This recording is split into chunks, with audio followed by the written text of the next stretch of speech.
Hello, my name is Krandall Brantley for Buckeyes Daily, and the Buckeyes are 10 and 0 after defeating UCLA 48 to 10.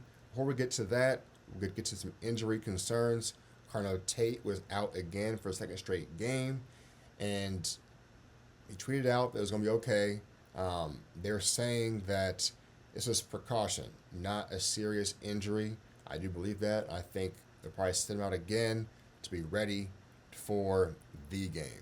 Now, the one that was more concerning, Jeremiah Smith. He was questionable, wanted to play. He does play, had a one-handed catch early on, caught like it was a Nerf ball, made it look extremely easy, and then had a nice catch on a 3rd and 20 later on in the half, but he eventually leaves the game limping.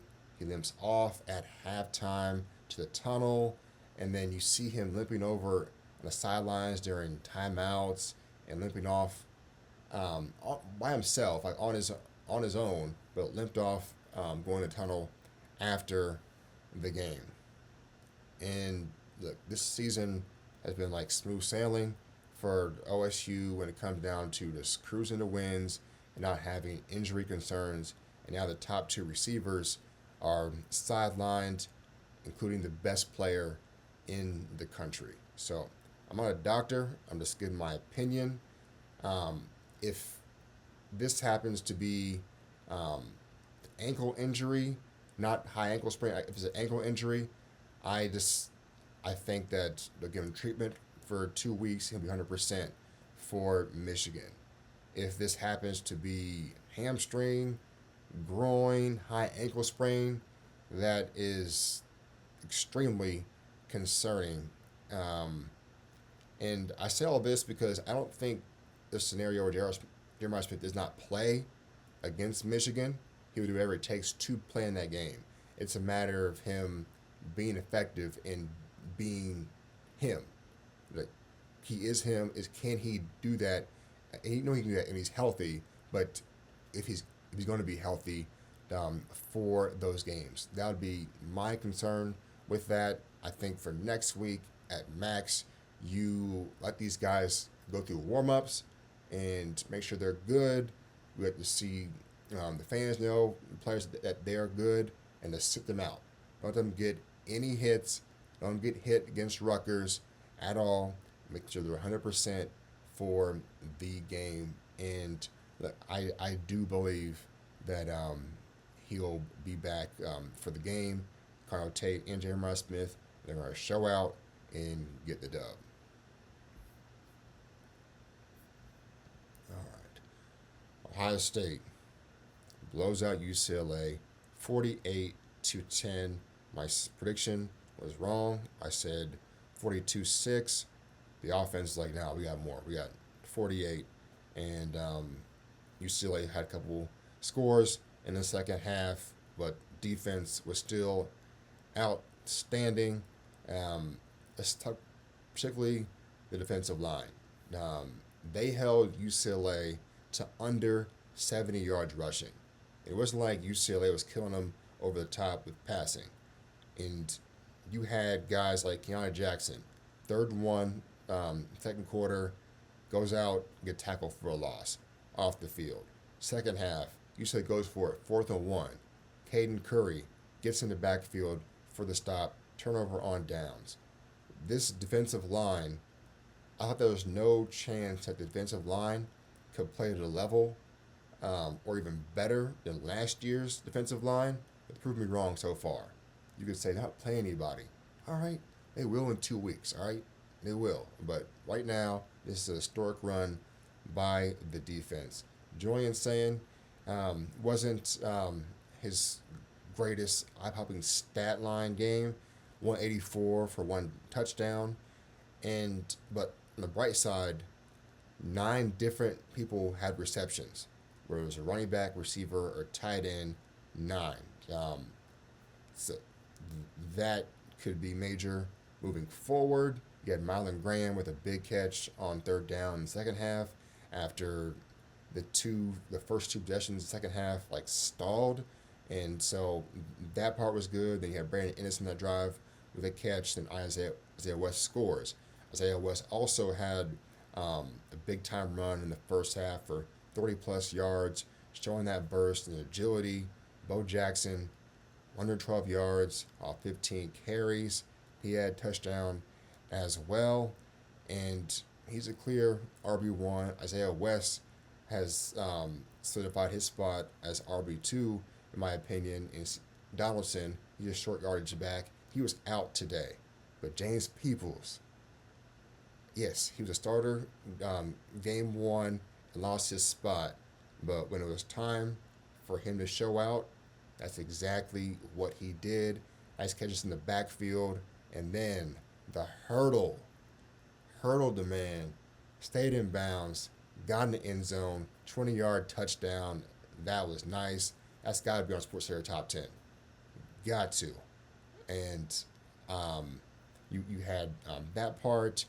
And saying he limped off the field in the second quarter, went into the tent. We're kind of like, oh, come on. Hope it's not anything serious. It wasn't. He came back in the game, and he had some miscues second quarter, second half early on. I think the O-line was just kind of not in sync, and then you had these new receivers trying to figure things out. And they did do that. And so if there was going to be a game where there's going to be some learning curves, let that happen now. It seemed reasonable not having top two receivers, and I don't think that this is going to hurt him in the Heisman race.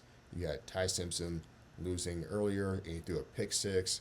So I don't see him being able to scratch Julian Sand. We're going to say Marcel Reed. He was down by 4 scores against South Carolina. So we're going to call that a Heisman moment. I don't know. Bottom line is, Sand and Mendoza will have their shot at their Heisman moments if they keep winning these next 2 weeks. So even though saying they have crazy numbers, the main person they were gassing up from SEC did take an L 2 days. So saying should still be fine with the Heisman race.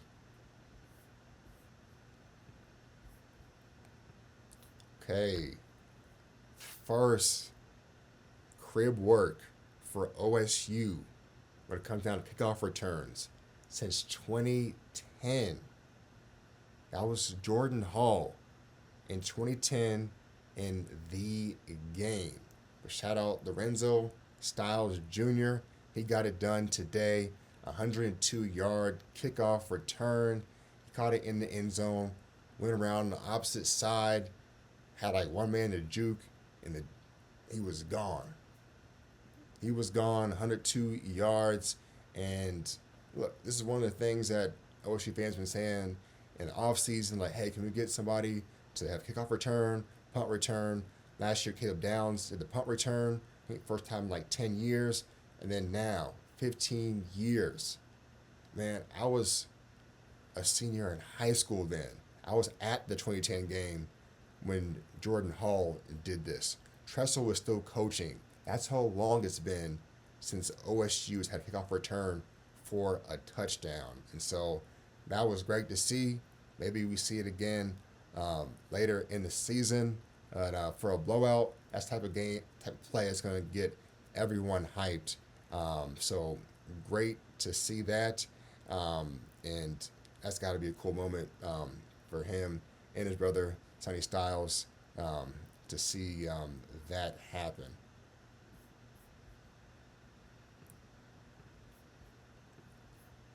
Okay.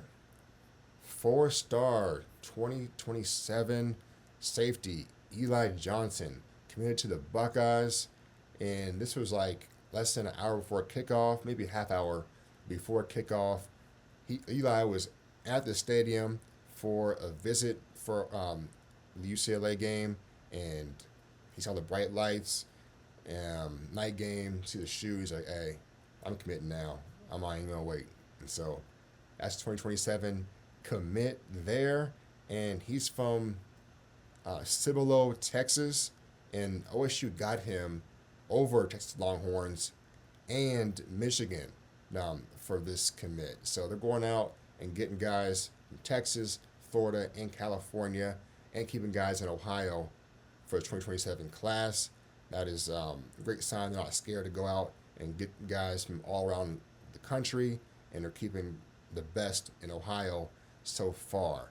Um, this is nice as well. They beat Michigan in this recruiting cycle. I know 2026 they got four-star corner Jordan Marshall, and now you got Eli Johnson for 2027. He's number 8 safety in the class, top 100 overall pick, and so we'll have more information on that. This is according to Rivals as far as the stat line and him committing. So not only they get the dub on the field, they got a recruiting dub as well for 2027. And now we're sitting here, and this time next week, we'll be talking all about the game, all about the game. And so hopefully OSU can get healthy from that standpoint. And look, Michigan's right there, and they had a grind out dub today against Northwestern, and they still have a chance to go to Indy. I personally wanted to see them win today. I want everything on the line for that matchup, and I personally feel like Michigan would be more scary in this matchup. They appear nothing to lose. If they've already had like 4 or 5 losses, they're like, look, it's all what we have in this season. Let's go for these trick plays, these fake punts, do these things. I think the pressure will be a little bit more on them if they're thinking about, when this game go to Indy, when this game go to the playoff. I want all of that.